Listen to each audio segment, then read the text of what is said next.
President-elect Barack Obama says the nation's unemployment could hit double digits if Congress doesn't act and act quickly to reverse the recession by passing his economic stimulus plan. Obama says his new plan could save or create 3 million jobs. But the price tag for recovery by some estimates could reach over $1 trillion. Joining me now from Washington with her response to Obama's plan is Tennessee Republican Congresswoman Marsha Blackburn. Congresswoman, good to see you today. In an interview that I read, you said that there are plenty of questions to go around on all of this. What questions do you have? There are plenty of questions, and they are specifically, where do you think the money is going to come from? If a Plan A didn't work, which was the Paulson plan, and that came out at $1 trillion, then Plan B is going to be more expensive, then that doesn't leave much room for a Plan C. And I think we have a philosophical difference here.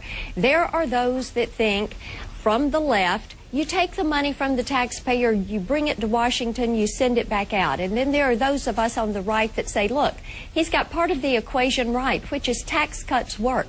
And reducing spending works, and a smaller government works. But, you know, you can't add on all this government spending and leave it there for future generations to pay. We know that the best economic stimulus is a job. And we know the way to generate that jobs growth is by creating the environment where businesses can expand.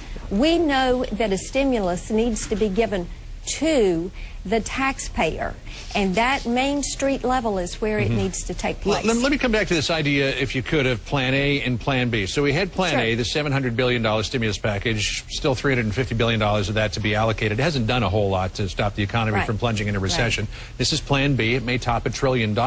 Is this one for all the marbles? If this one doesn't work, what might be left to try? You know, and that is the problem, because go back and remember that Plan A, the Paulson plan, before we got to September with the $700 billion bailout, he had already spent $323 billion. When you go back and look at Bear Stearns and Fannie and Freddie and IndyMac and AIG, that totaled $323 billion. So the $700 billion was on top of that. So they've spent $350 of that $700 billion. And John, you're right. It has not done what they thought it was going to do. And many of us had our reservations about that. There's still lots of pro-growth tax reduction items that can take place. We are working on that, and there is going to be an alternative presented.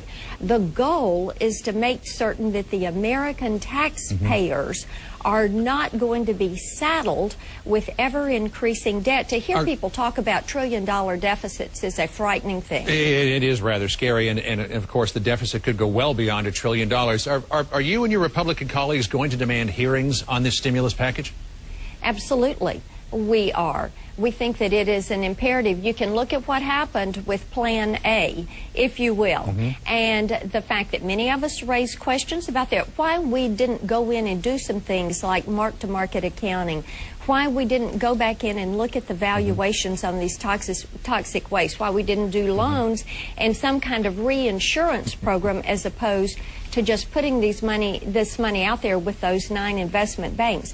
So absolutely, the fact that Plan A didn't have a timeline, didn't have a plan of what they were going to do, and didn't have the appropriate oversight mechanisms in place has caused many members on both the House and the Senate and both sides of the aisle to be very skeptical. You said toxic waste. They're actually toxic assets, but I think toxic waste might be a more apropos term. You're right, a little slip there. Freudian one at that. Congresswoman Blackburn, it's good to talk to you. Thanks for coming in this morning. Good talking to you. Good to be with you.